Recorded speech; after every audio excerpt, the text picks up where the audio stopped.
Today we have local celebrity Professor Van Rueden from the Jepson School. So Dr. Van Rueden is an anthropologist by training, and today he's going to talk about some of his field work that is sort of bridging this gap between anthropology and some environmental problems. So Chris, the floor is yours.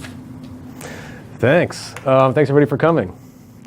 I should say Yomoy Hamdiamiin Yasiti Chris Yamahepe Min Tum Pakichimin Mu Hentemin Tsimane. So it's basically saying, thanks for coming. I want to talk to you today about the Tsimane people. And so the title of my talk is Effects of Market Integration on Social Structure and Land Use Among the Tsimane of Bolivia.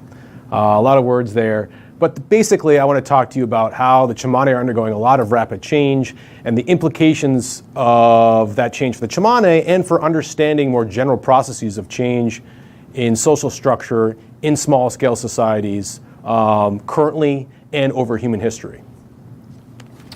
So the Tsimane live in Bolivia, in the Bolivian lowlands, roughly where this red rectangle is.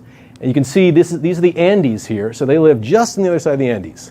And the topography is just really extreme there, where you go from highland Bolivia, where La Paz is located, Lake Titicaca, right over the Andes and plunge down into the lowlands. So the Tsimane live just at the beginning of the foothills of the Andes, but not far from the highlands and La Paz. So I want to play for you a video to just set the scene. I think this will help you guys understand, at least visually, what the Tsimane are like and where they live, and it'll help in your sort of interpretation of things I'm about to say to come. So,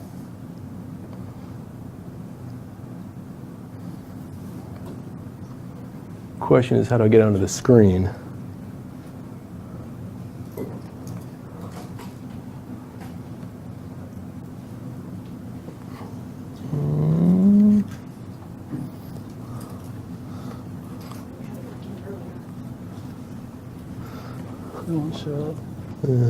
Maybe I'll get out of slideshow mode. There you go. There we go.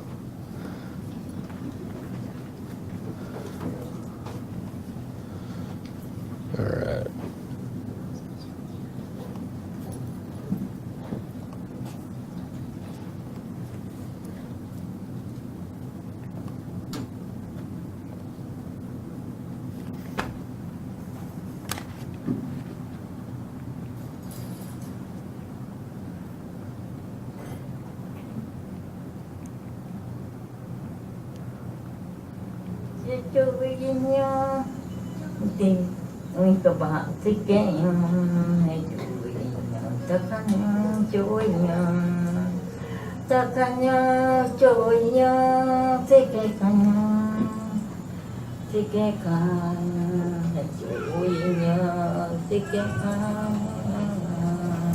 So you're looking at the Maniki River.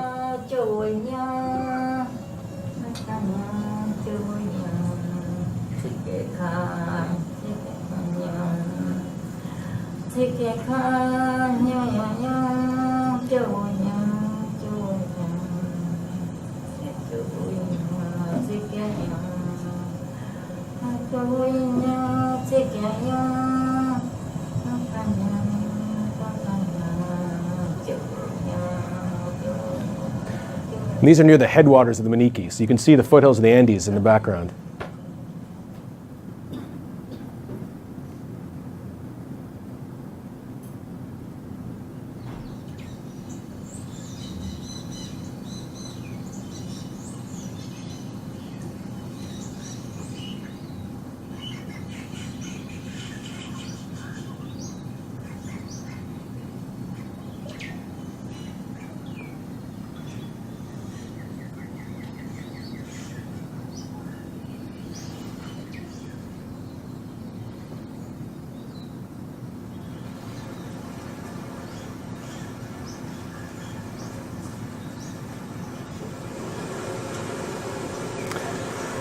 So you're about to see a couple of young men do what's called barbasco fishing, where they're going to use plant toxins to essentially asphyxiate fish who will then rise to the surface of the river. They've dammed a little portion of the river. And then they can just club or shoot fish pretty easily, or hit them with a machete. One of many different fishing techniques that Tsimane use.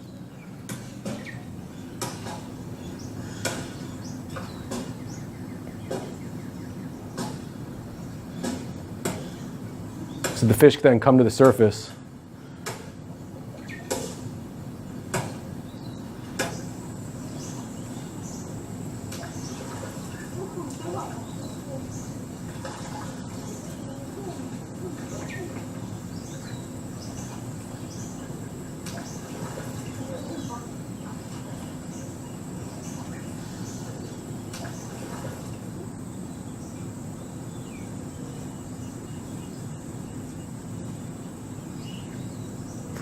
And I'll talk more about their diet, but if you saw there's an advertisement for this talk, there's a picture of me with holding a piranha. So there's, a lot of the diet is fish, really fatty fish, really tasty.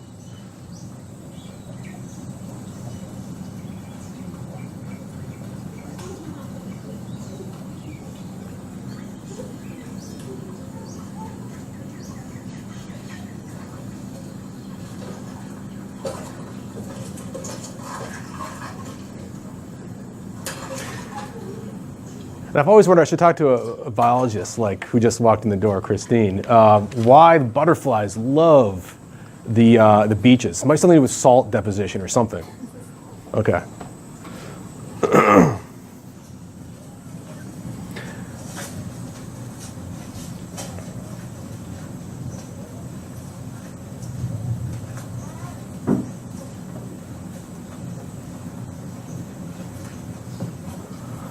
So this man is walking back to his homestead. You'll see in a second here.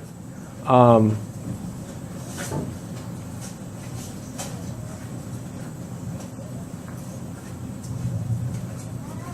the Tsimane will live in houses like you see there, sometimes with walls, sometimes not.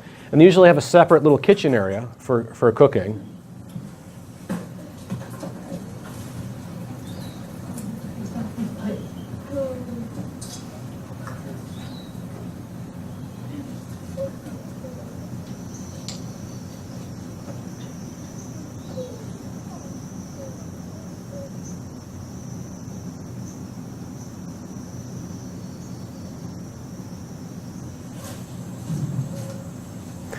And now perhaps, most central to this talk is you're seeing some men here making some roofing panels out of local plants.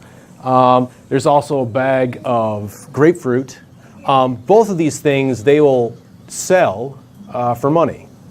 And as the market integration continues and accelerates, this kind of activity is taking up more and more of the Tsimane time and affecting their lifestyle and choices, things I'll talk more about in a second. So the nearby town of San Borja, a lot of the people build their homes with this roofing material that the Tsimane make.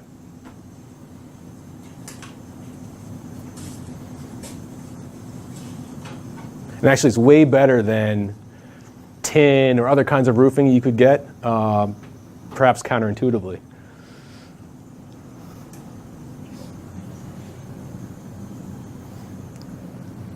Okay, and there's yummy dinner. All right.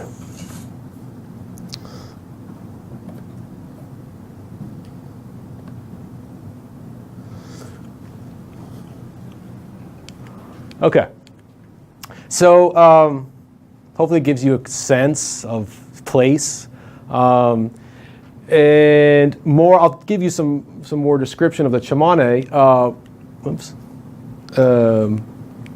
So roughly 35% of their calories come from hunting and fishing, and perhaps a little more from fishing than from hunting.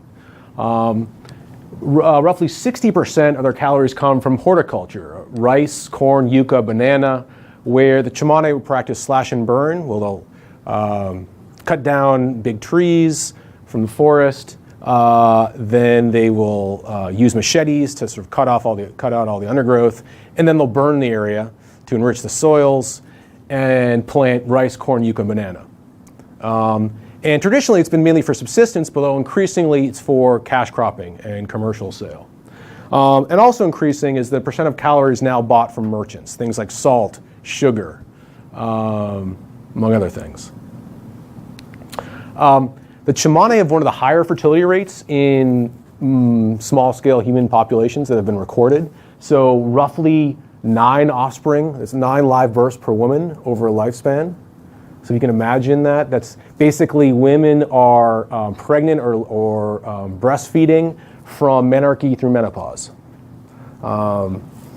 And child mortality has come down, especially over the past few years, especially with involvement of the project I'll talk about, of which I'm a member, this Tsimane Health and Life History Project, where we employ doctors to travel across Tsimane villages treating people, but still remains high. Roughly 5 to 10% of children die before the age of 5. Now, in terms of Tsimane society, the majority of food and labor sharing is concentrated within extended families. So parents, their kids, and their grandkids will all live in clusters of houses near each other, and they'll engage in field labor, hunting, and fishing cooperatively, and pool their resources within the extended household. And extended households are pretty much the centerpiece of Tsimane society. They're relatively politically autonomous. And in fact, while I'm going to be talking about Tsimane villages are a more recent kind of construct. And they're basically agglomerations of several extended families that happen to live near each other. And with the arrival of schools in more recent history, that sort of cemented the village, where people now, if they're sending kids to a primary school, are more or less mobile, and their extended families tend to stay put in what we're calling villages. But traditionally, Tsimane have been fairly mobile. Have moved around in search of better hunting and better, more old growth forest for better soils.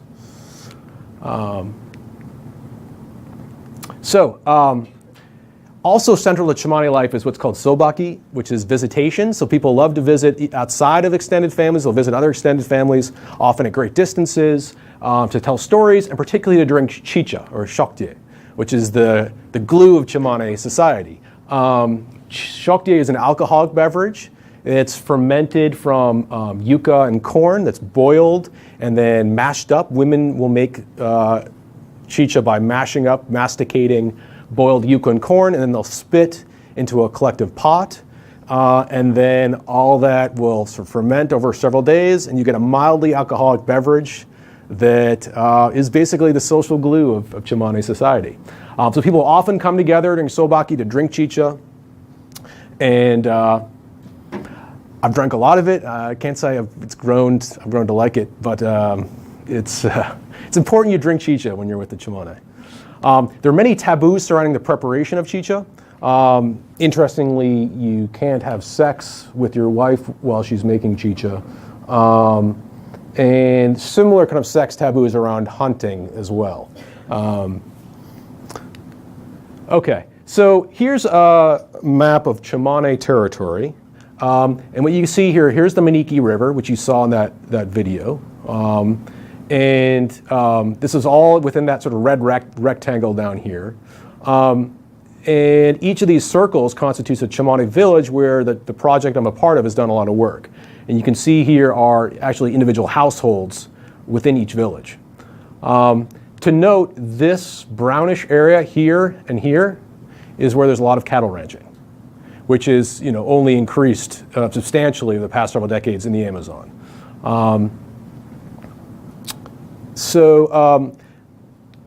What do I want to say? You'll notice also here that those brownish areas are roughly here and roughly here, precisely where these protected areas are not. So in the early 1990s, the Tsimane gained formal recognition of the rights to their land, which is this dark gray area here and up here.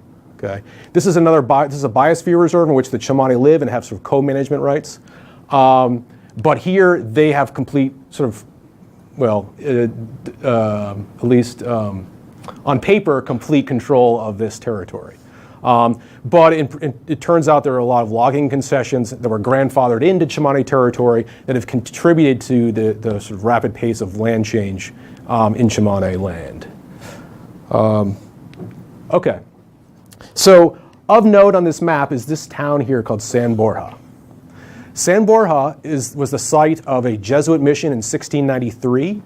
Was abandoned roughly 50 years later. And since then, up until really the 20th century, there was not a lot of sort of colonial presence in the area. In the 1970s, the Bolivian government built a road from La Paz in the highlands down to the Beni area, which is this region, including to San Borja here. And at that point in time, influx of colonists from the highlands arrived, and San Borja just exploded in growth. It's now roughly 30,000 people. Here's a picture of a street in San Borja today. So that was a key moment in the Tsimane history, because with the arrival of roads to the region, bringing all these colonists, traders, the pace of logging, the pace of ranching, the pace of market transactions, a part of Tsimane life, just accelerated. So that's San Borja right there. Okay, so in the subsequent to that, in the mid-1990s, there were renewed efforts by missionaries. There was also a Catholic mission founded in the mid-20th century that had minimal influence, but really the missionary influence did not have an appreciable effect until the mid-1990s. A group called the New Tribes Mission, a Protestant evangelical organization, arrived. And their success was due in part to them helping to create some of the first primary schools in Tsimane villages. And in fact, to give Tsimane villages a name, where they hadn't been thought of as villages, but rather just sort of clusters of households, and placed a school. They also established the first sort of health post in the area. So since then, including with some aid from the Bolivian government, roughly 75% of Tsimane communities now have a primary school. And 50% of Tsimane also speak Spanish. Roughly 25% of the Tsimane can read, mostly younger people. But, and this reflects basically the long history of the Tsimane of relative lack of exposure to colonialism, and then relative to a lot of other Amazonian groups, due to, as I said, despite the Jesuits' early arrival, them abandoning their mission in the area, and then not till the 1970s, where roads reaching the area. A lot of the Tsimane lived quite traditionally like they have for a long time, and in fact, fluency in the Tsimane language remains at 100%, and you can't say that for a lot of other Amazonian groups. So a lot of the changes I'll be documenting today have really been happening roughly since the 70s and not really before then.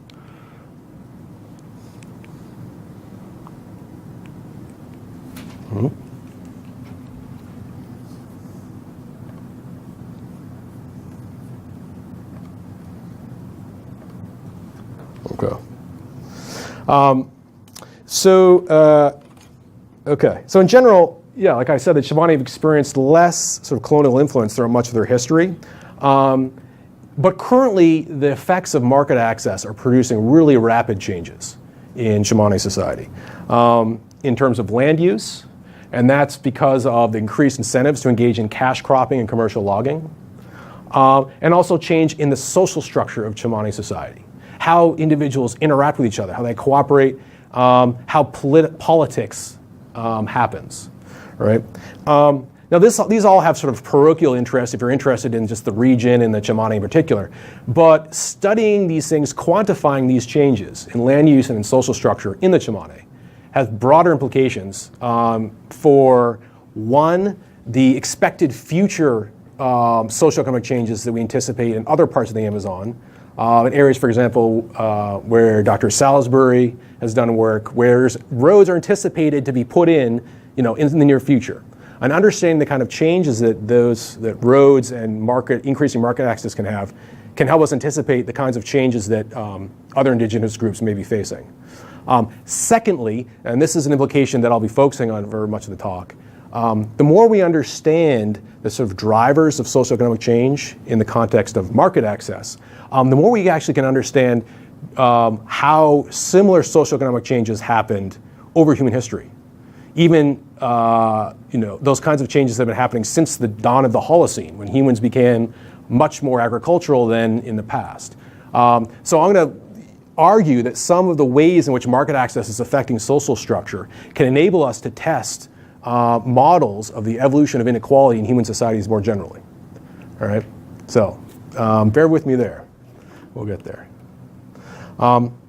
Okay, so just some evidence of how change is happening relevant to the market proximity and exposure to the market.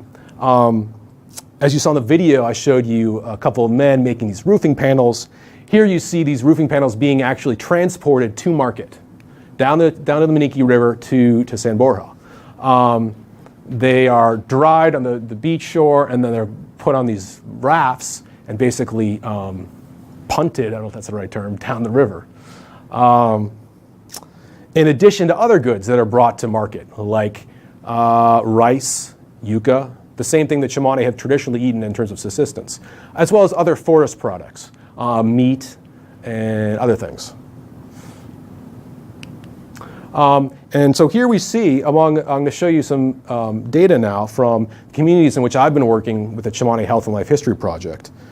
If you see here in this graph, the distance to San Borja predicts the field size, so in tareas. So the closer to San Borja, Tsimane are now increasingly constructing larger fields, all right?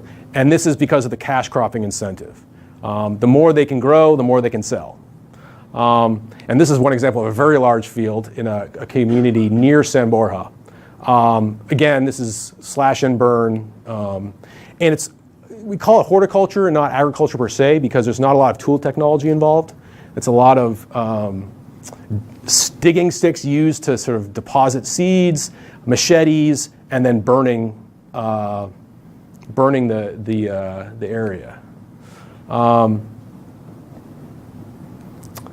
And then, you know, as you might predict, closer to San Borja, the income individuals make from horticultural goods, selling horticultural goods, is higher. Larger fields enables more cash cropping, and they're making more income from horticulture. So cash cropping is increasing as a component of Tsimane sort of productivity, what they're doing. All right, in addition, the Tsimane get income from wage labor, and that's also accelerated since the 70s. And this is with ranchers and loggers. So here you see a couple of Tsimane men. What happens is not only are there logging concessions that were grandfathered into Tsimane territory, but illegal loggers will pay the Tsimane, or they'll give him a chainsaw and a truck and say, hey, go into your territory, cut down some trees, come out, and we'll all benefit. The problem is, you know, everybody does that, and you lose a lot of the big trees, and then you lose a lot of the biodiversity, and a lot of the game and other natural resources that the Tsimane depend on. But it's a problem because if you're, for example, this guy who I happen to know, his kid was sick, right? He wants to be able to take his kid to San Borja to buy some antibiotics. How is he going to do that without some income?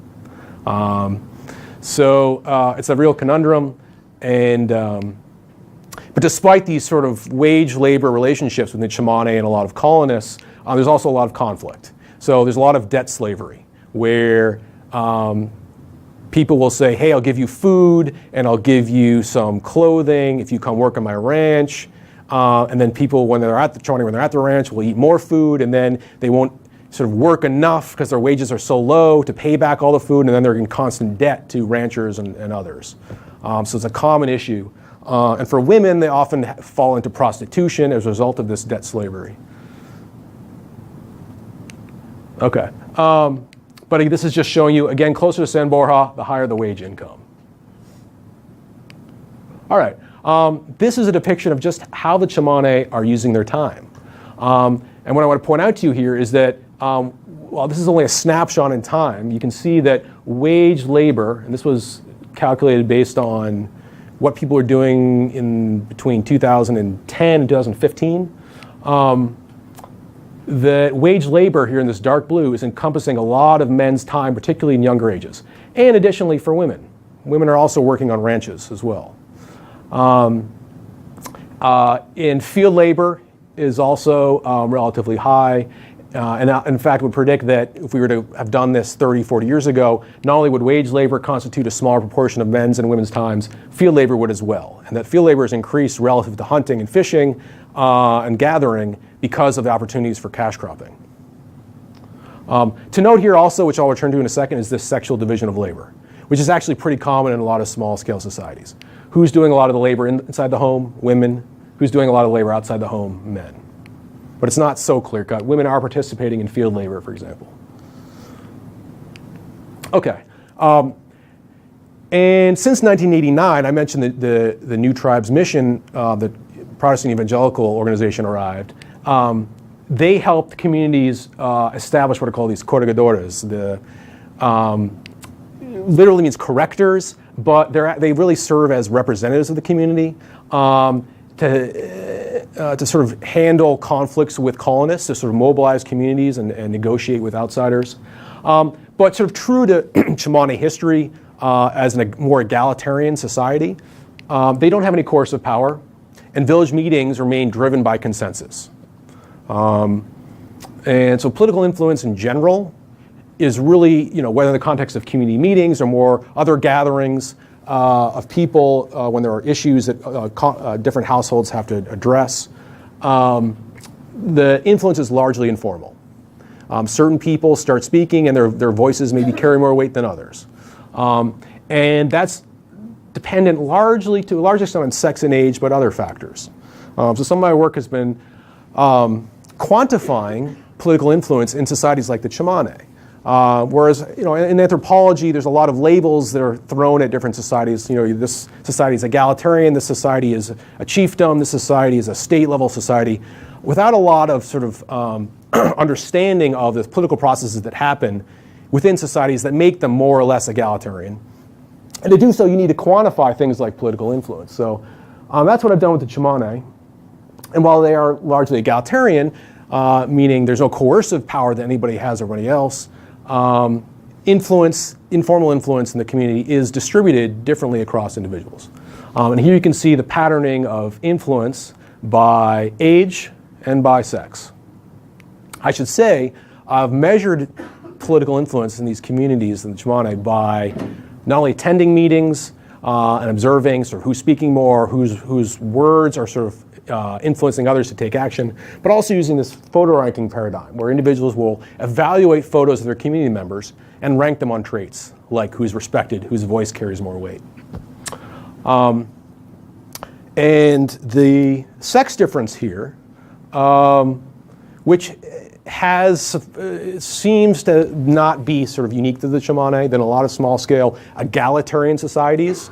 In fact, they're not really egalitarian if you were to examine them in terms of sex differences in political influence, that men tend to wield more informal political influence than women in a lot of so-called egalitarian societies. And so some of my interests have been in understanding why, and I've, you can see here all these red dots are men, all these blue dots are women. Some of my work has suggested that body size and that cooperation networks play a role in this. So if you remember that sexual division of labor, right, that constrains the ability of women to network broadly beyond the household. So men are forming larger social networks which they can form larger coalitions to advance their interests. That and body size, which sounds odd, but I won't get into that today, as well as in the Tsimane context, to a lesser degree, education is predicting this difference in sex difference in influence. In fact, sex doesn't predict anything once you factor in those other variables. Education matters because a lot of Tsimane girls are expected to stay at home to help with household labor when boys are allowed to start going to school. Okay, this dot here, this woman here who's the oldest member of the community and also sort of does way above the sort of, the curve for women. This is total badass, Christina. And she was actually like, part of the reason she was higher in influence than you might predict for her age and sex is that she had a lot of the members of the community were her descendants. But she was in her 90s and still producing food on her own. Little garden, amazing. Okay. So what interested me then was thinking about, okay, how has politics been changing, if at all, with exposure to the markets? And can this tell us something then about historical changes over sort of human history in political complexity, in social inequality?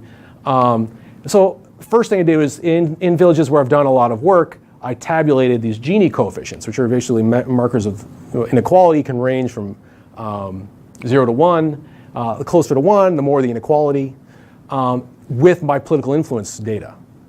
And what you see here is these two communities here, Takoral and Hamanchi, have higher political influence inequality, meaning informal influence in whose voice carries weight in discussions is more heavily concentrated in fewer people in these communities closer to the market town. These brown things are logging roads that logging companies would build. And so it's easier access, not only these communities closer to San Borja, it's easier to get to San Borja from these communities. Whereas these communities, where you see these smaller Gini coefficients, to access San Borja, you got to travel by river. And it's much farther than it looks by the sort of crow's flight because of all the twists and turns in the river. So these communities takes a long time to get to San Borja. All right, so we're seeing, looks like there's a very small n, right? And a lot of this research you'll see today is more exploratory. But it does seem that there's more political influence inequality closer to the market town of San Borja. The question is why? And here I think we can benefit from turning to some models from anthropology and archaeology more specifically that have been developed to try and understand what affects changes in political organization in human societies. And I wanted to see whether these models might help us understand the Tsimane context and thus indicate the ways in which the precise ways in which markets are affecting Tsimane society. So one popular model in anthropology has to do with food sharing. Okay, so a lot of so-called egalitarian societies, small-scale societies, engage in a lot of food sharing. And the idea is that a lot of this food sharing, when it's not predicted just by kinship, is predicted by reciprocity. I give to you, you give to me. And it's a reciprocity that's meant to buffer risk. So if on any given day I don't have any food and I ask you for food, you can give me some of your food. And then another day you might not have food, right? But I have some and I can give to you. So by sharing, by engaging in reciprocity, we're effectively buffering risk. And in small-scale societies, subsistence societies, where getting food is risky endeavor, it's really important to share food. Now, as you get more exposure to material wealth, which you can gain from engaging in the market economy, these reciprocal risk buffering relationships, you could argue, have less value for managing risk. Now that you have material wealth, you can use that to insure against risk. You don't need to maintain these sort of sharing networks of relying on other people to help you when in need. Okay? So this one model of the origin of political inequality argues that as societies get more material wealth, individuals rely less on each other and allows for those with more material wealth to sort of gain more influence, and they're not kept in check because they're not beholden to others. They don't need to cooperate with others. And so you can get more political inequality just from less incentive to engage in broad reciprocity-based food sharing. Okay, another model has to do with labor patronage. So this is a picture of the Kwakiutl canoe from the Pacific Northwest. There are a number of hunter-gatherers that most hunter-gatherers that have been described by anthropologists tend to be more egalitarian. Kwakiutl were not. They had hereditary chiefdoms, they had warfare, they had slavery. What was particularly the Pacific Northwest was these really rich salmon runs and other food sources, which could be, in a sense, privatized. Okay, so where you can get things like salmon runs controlled by certain families or individuals, right? That can create the conditions for political inequality, because then other families then have to sort of defer to the owners of these more valuable resource territories and become basically clients to the patrons or the owners of the resources. So this model really helps us understand a lot of these hunter-gatherers, which were highly politically unequal, like those from the Pacific Northwest. Also the Chumash. I went to the University of California in Santa Barbara for my graduate work. The Chumash lived around there. Also, similarly, had chiefdoms despite being hunter-gatherers. It had to do with these really productive marine resources that they could, chiefs and their descendants could control. Okay, a third model of origins of political inequality has to do with demand for leadership. So while this labor patronage model is more of a top-down, those who can control wealth can coerce those others in the community and the society, demand for leadership is more bottom-up, which is where groups find themselves in situations where coordinating, resolving conflicts with each other, and preventing free riding on collective action, producing things, they find it increasingly difficult to do without leader-follower relationships, without a more centralized hierarchy to facilitate coordination, facilitate conflict resolution. And as an example here, Plains Indians would congregate in the summer for an annual buffalo hunt. Okay? Here, group size is going up during the summer months, and it gets really hard to coordinate. There's more sort of conflict between individuals living in these dense sort of settlements over the summer. So what do? They elect a chief. And they also elect a constable, who they give coercive authority to. But the key thing here is that all ends when the summer months are over. When the Comanche, like for example, the Comanche, disperse and go back to living in more smaller bands, nobody has coercive authority over anybody else. There's no chief. Okay, so it's a sort of facultative response, the inequality in the society, to these collective action demands, where there's basically greater demand for leadership when communities are facing these problems of collective action. Okay, so here are three prominent models within anthropology to try and help us understand why over human history, for a lot of human societies, there were these transitions from more egalitarian social arrangements to more hierarchical societies, where people have more coercive power over others. And what I want to do here is I want to apply these models to thinking about how markets are affecting social organization in the Tsimane context. Because I'm showing you at least some initial evidence that markets are related to increasing inequality. Is that because markets are sort of affecting this sort of risk buffering via food sharing? Is that because markets are inducing these patron-client relationships? Is that because markets are affecting demand for more centralized leadership? Right? And so the interesting thing that I'm going to argue is that by studying current small-scale societies transitioning to market economies, we can test some of these models of the evolution of inequality that have more broad significance for human history. So here's just a model of which, a preliminary model, and I'm not going to formally test it today, but it's sort of a sketch of what I'm thinking, which is that proximity to markets affects things like population density. People want to live closer to the market. It's easier to sell things if you're closer to the market. For example, in the Tsimane case, people are drawn to living closer to San Borja. It's also increasing income because of the proximity to the market. There's more wage labor opportunity, easier to sell horticultural goods. Also, maybe precipitating conflict, not just between the Tsimane and colonists who live in San Borja, but also within the Tsimane communities themselves. As you see more population density, you see more income, it's going to precipitate more conflict, right? And the idea is that those three models I just talked about, how proximity to markets may affect them is via the income, population density, and conflict, which in turn affect demand for sharing.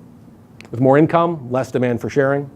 Affect demand for leadership. With more conflict, arguably, community members are saying, hey, we need more centralized leadership to manage conflicts. And patron-client relationships emerging out of both increased access to income and greater population density, fueling differences across individuals in income, and thus greater opportunity for certain individuals to employ others in the service of cash cropping. Those who are sort of less effective at time point one in cash cropping, at time point two are more likely to say, hey, I'll work for you, you've made more money, you can afford to pay me in your field. And so we see emerging patron-client relationships. And all three of these models then, how well do they independently predict the sort of political inequality that we're seeing increasing in the Tsimane context?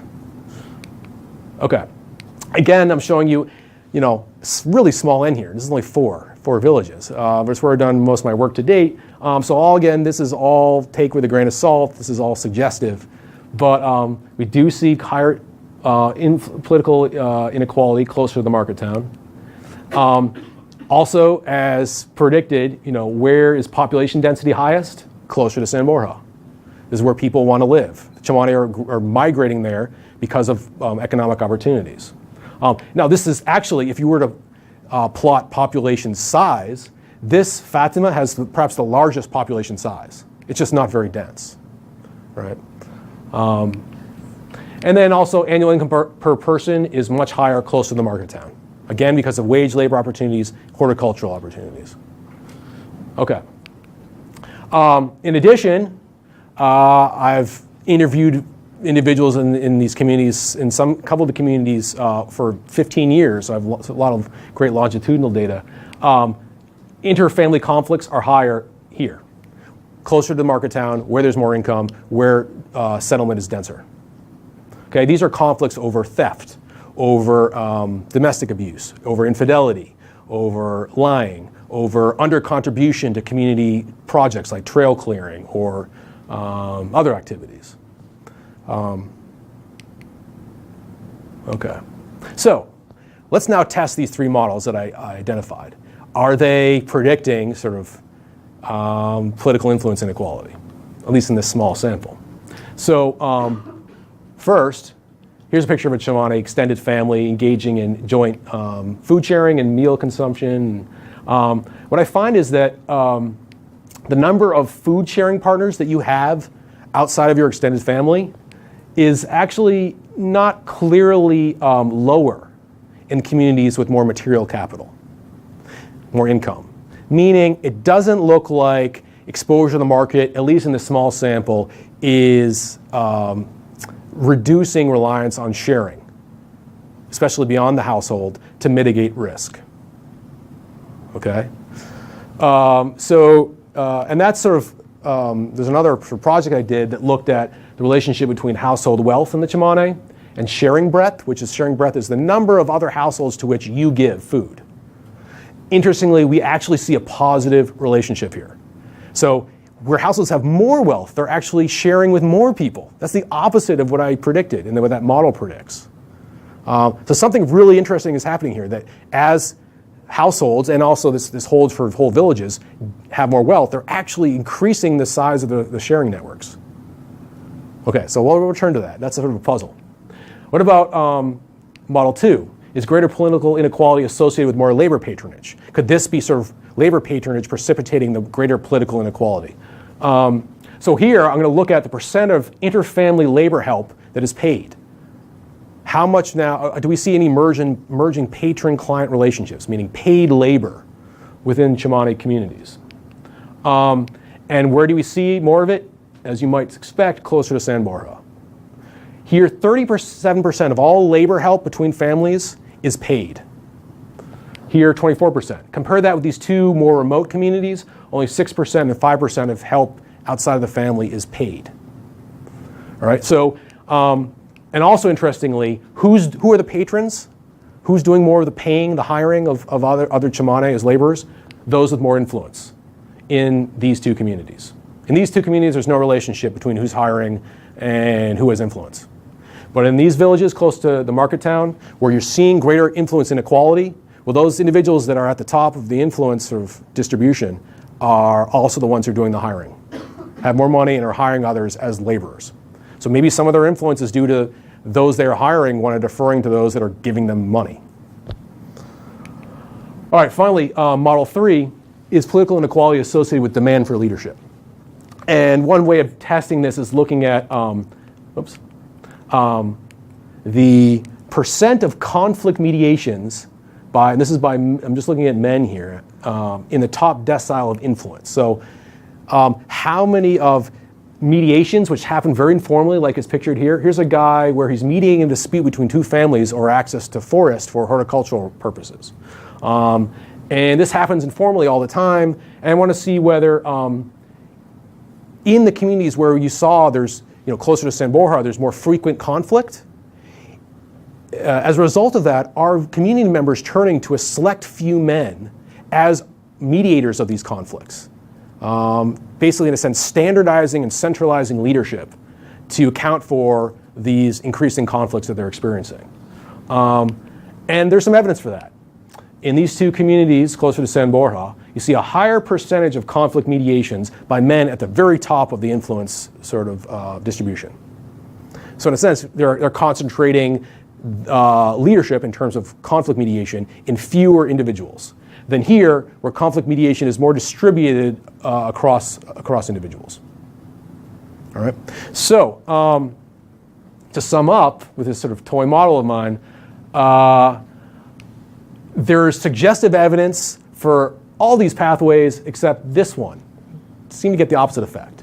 In fact, I'm seeing more sharing.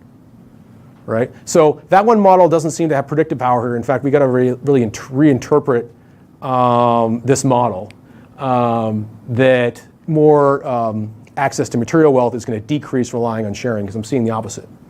But there is suggested evidence in this small sample that some of the changes in political inequality I'm seeing associated with proximity to the market is driven by demand for leadership and by emerging patron-client relationships. Okay, so to wrap up, some implications. One is that at least in the initial stages of market integration, okay, we may see more synergy than trade-offs between material wealth and social relationships. Why? Maybe as you're entering the market economy, there's a lot of risks there too, right? To engage in these sort of new ventures, maybe it requires building larger coalitions, right? It's unclear.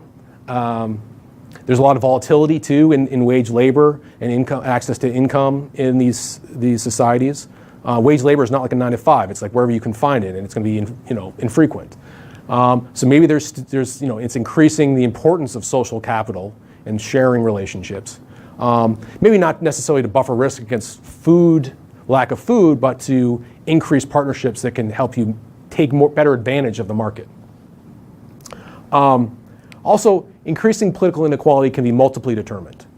Okay, so a lot of studies of changes in political inequality over human history, over human evolution more broadly, will claim to have evidence for this or that model, and it seems here in this sort of actual sort of real-time changes in political inequality in a society, we're seeing perhaps the effects of multiple effects on inequality. And then this point I think is important, especially for this crowd, which is that quantitative ethnography in small-scale societies of the kind I've sort of shown you today, not only does it have implications for historical change in human social organization, I think it helps us test models of human evolution and socioeconomic change in ways that we can't do from just studying archaeological remains alone. In addition, this has implications for conservation and development policy. Because really to be successful, I think the general consensus is that you have to effectively engage local people. If you have conservation goals, or especially if you're going to, your goal is to help develop local populations, improve health, improve education, improve women's opportunities, and that the better you understand the politics of small-scale societies, how they're affected by markets, the better you'll be able to sort of work with local people in pursuit of conservation development goals. So that's that. That's all I got to say. Some acknowledgements. This is the symbol of our Tsimane project, which 95% of this project actually doesn't do what I've talked about today. We do a lot of health-related work, study the evolution of human health and aging. So that's a whole other topic. So thank you.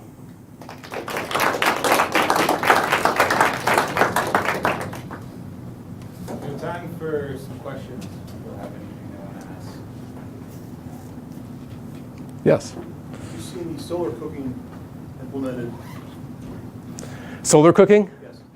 Yes. So most of the cooking is done over fire, and so I don't know what you mean by solar cooking. Well, a lot of NGOs, well, to back up, Yeah. there's a solar oven society that does a lot of sending out solar ovens to places like this. Yeah. And it has a huge effect because it frees people from tending fires, collecting wood. Right. It's time saving, less accidents, less respiratory illnesses, a lot of things that are positive associated with it.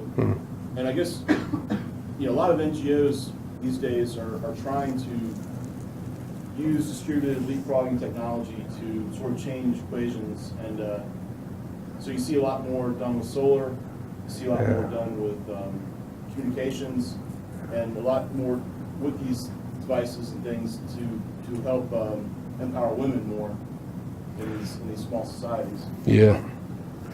I know, so in the Tsimane context, number of NGOs, including the one I'm working with, this health project, has tried to implement sort of changes in things like boiling water. Just haven't been successful with that. Now, in terms of introducing new technology, not much has been done in the Tsimane area. I mean, they've always been more of a migrational people, I guess. Yeah, until maybe the mid 20th century, late 20th century, and became more sedentary, especially if schools were plopped down in places. They sort of then became more living around those things more. But yeah, the cooking is like, I don't know of any case that's not fire cooking. And they just keep things smoldering all day long. And, in fact, and it's not just adults who do the cooking, like a lot of the middle-aged kids, pre-adolescents do a lot of the parenting actually, and they'll plop fish or that they've caught or bananas on the fire just to feed the toddlers. So the fire's going all day long. Yeah, and as of yet, sort of the Tsimane don't have any kind of food deprivation issues, or their forests there's still a lot of old growth forests, although, for example, in these communities closer to San Borja, one of which I've worked in for 15 years now, just in that amount of time, the distance to walk to old growth forest has gone from about 45 minutes to a day maybe. Yeah, so now they can still get access. There's a lot of, they let things go fallow for a while, so you can get a lot of, small trees for cooking fuel, but old growth forest is disappearing. Yeah. Chris, could you pull up your matrix? Oh, my this thing? Yeah. So I was thinking that maybe there are more connections, and this would go to your second, the sort of multiple conclusion, that there might be a connection between conflict and patronage. Okay. As well as between leadership and patronage, depending, are the top most successful patrons also the ones who tend to be the mediators, or is Yes. that not the case? They all those traits all tend to co-vary in the same people. Yeah. And I would think that. But conflicts are distributed, actually, across individuals in the community. Yeah. But I wouldn't be surprised if an increase in conflict as a result of market integration might also influence those patron-client relationships, create more opportunities, or vice versa, right? The patron-client relationships also. They'll fuel conflicts too. Yeah, argument over how much you owe me, and I worked for half a day in your field. No, you didn't. You only worked a quarter of a day, and yeah, that. And then alcohol, right? Which increases conflict. I just sort of listed some of the sources of conflict. Yeah. Conflicts where I could only get alcohol out of people, and I would talk to them for a while and figure out, maybe there was a long-standing issue there, but really precipitated the immediate conflict was alcohol. So, and that's higher frequency of those things close to the market town. And this is the stronger alcohol, not the chicha. The stronger alcohol. Right. The chicha, though, you can get really drunk if you drink maybe 3 gallons. Yeah. But it's the stronger, it's basically like rubbing alcohol. You can buy really cheap in San Borja. I don't know, it's similar, Cibo, it's probably similar, it's sold in Pucallpa Yeah. Yeah, Chris, thank you. Models are good to think with. And you've given us an example of how markets really drive towards inequality. Suggestive evidence, yeah. I would assume that many of the indicators that you've mentioned are known to you, and they're known locally as well. Yeah. And that people who know that are really driving it towards maximization of inequality, et cetera. But I would also think that there are some reflected people in those communities who understand, just like you do, that things are going against the grain that they're familiar with. And what are they doing? Are there any communities that they say, this is us, we want to preserve it, that this is a landscape that we want to preserve? It seems to me that those kinds of conservatives in terms of reckoning the past and the knowledge that goes along with that would be some of the same individuals that conservationists would want to know to enhance conservation within those neighborhoods. That's a great question. In fact, things, when I ask people about like respect, and I have them rank each other on things like respect, it tracks age and it tracks traditional knowledge. It doesn't track sort of Spanish-speaking ability or wealth, material wealth. But, and so there's a generational divide there too, where it's these older individuals that are, not engaging as much. A lot of older individuals are engaging in cash cropping, especially if they're closer to Sambor, but they're not engaging in wage labor. And so a lot of the younger generation that, what I also don't show you here is that where influence peaks in terms of age is peaks at younger ages closer to the market town. So education, wage labor, Spanish-speaking ability is privileging young individuals who like the change, and a lot of this change is like, if you have a really sick kid and you can get some money to pay for antibiotics, it's like, that's a net positive. But the fact that you're contributing to sort of the removal of old growth forest is not good. Yeah, and there are a lot of people that have, especially older people that have, want to maintain identity, Tsimane identity, and that's rapidly changing. But like I said, this is still, it's like relative to a lot of Amazonian groups. A lot of these changes have been more recent. And 100% of people still speak Tsimane fluently. And maybe minority people speak Spanish. And when they do, it's not fluent. Some speak it fluently. So even among younger people, they're engaging more wage labor. There's still a sense of Tsimane identity. And there's general recognition of the pace of change has been rapid. But there's the allure of money for goods, and I think you can't just, I think, target older people. You got to target the whole community for you to be, especially in communities where the older people now have less influence to affect change. So yeah, that's a good question. Yes. Yeah, in the chart that you showed us, that shows the political influence. I feel like there's like a sharp decline in like the males' basic participation at a certain age. Yeah. Is that related to their like mortality? There's like more men that die at a certain age. Generally, yeah, and in a lot of smaller scale societies without access to modern medicine, you see more of a steady increase in mortality across the lifespan, and then around age 40, 50, it starts rising sharply. Whereas for like, United States 2018, you're going to see like relatively flat mortality and then just this wall of death, late age, just like shoot up. So you're seeing like rapidly increasing mortality. So yes, the age pyramid is like, especially with a fertility rate of 9 kids, age pyramid's like that. Like many at the bottom, and many fewer as you get towards the top. So you're fewer individuals at older ages. And so influence does drop, especially close to the market town, pretty quickly after the mid-50s. And even in the more remote communities, it drops soon after that. But respect, this other measure that seems to track more traditional knowledge, remains high, and in fact, maybe even increasing across age, into late age. Is there like a discrepancy between male and female mortality in this particular community? Ooh, that's a good question. I don't know off the top of my head. So the highest source of mortality is respiratory infection. I don't know. Younger ages generally are more affected. How that's patterned by sex, I can't remember. I don't know. Do you have a thought there, like why? Yeah, but I'm not sure. The big thing with sex or gender and political influence in this society and a lot of other small-scale societies is the sexual division of labor, and how that, especially when you have high fertility rates, how that restricts women's opportunity for networking beyond the household. Women will have strong bonds especially in the context of sort of parenting, but social network sizes tend to be smaller than men's, and so that has this direct implication for how you can gain influence. But it also has implications for our society, right? How does our sexual division of labor, of which I would argue we still have one, even if it's implicit, in supposedly sort of modern households, what do men do versus women do, right?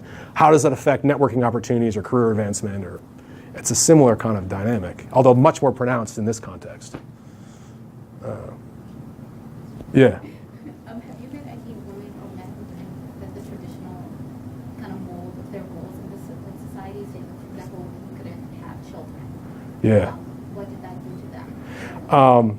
I know some people that are probably homosexual, but in their society, for example, don't identify it, and there's no sort of terminology for it. They just sort of live with their parents through later age. And there's a lot of acceptance, I think. There's not a lot of in an egalitarian society, it's sort of live and let live. Like, you do what you want. There's not a lot of strong, the strong normative thing that exists is you don't get angry, you don't try and coerce other people, right? So it's a libertarian's sort of paradise.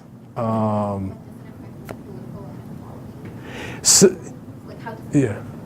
So generally, that's why we call these societies largely, a lot of these societies are more egalitarian, even though, like I said, that's sort of a misnomer because in the case of sex or age, right, there is differences in informal influence. But part of the reason they're egalitarian is because people don't permit others to coerce them. That's, what I'm trying to show today is that if we look at, don't define inequality in terms of, do they have a chief or do they have a president versus not. But if we sort of look at the distribution of influence sort of quantitatively, we can actually track changes in inequality more closely. And seeing that in this egalitarian context, we're seeing changes. And that might have a lot to do with market exposure. So, yeah. Yeah. I have a question about the sharing.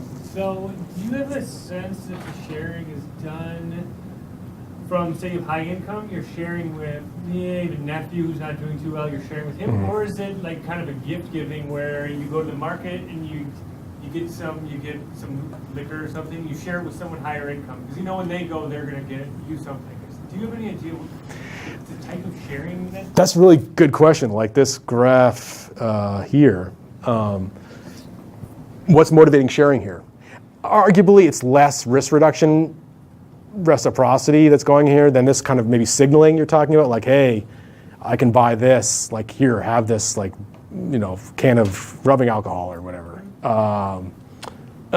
It's unclear what's going on here. It requires, I think, more drilling down more into what's motivating the sharing. Because when we did this particular study, we predicted the opposite.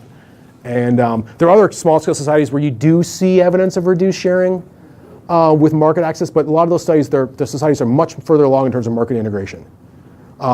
Here, it's sort of like incipient, more incipient, and so maybe that's why I'm suggesting maybe incipient exposure to the markets.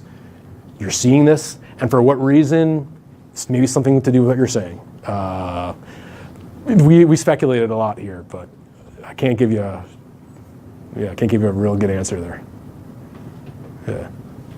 Yeah. Sorry, well, hang on. We gotta cut out because it's 5:30. But do you mind staying around for a couple minutes? Sure. All right. Thanks, Dr. Van Rueden, one last time. Thanks for coming.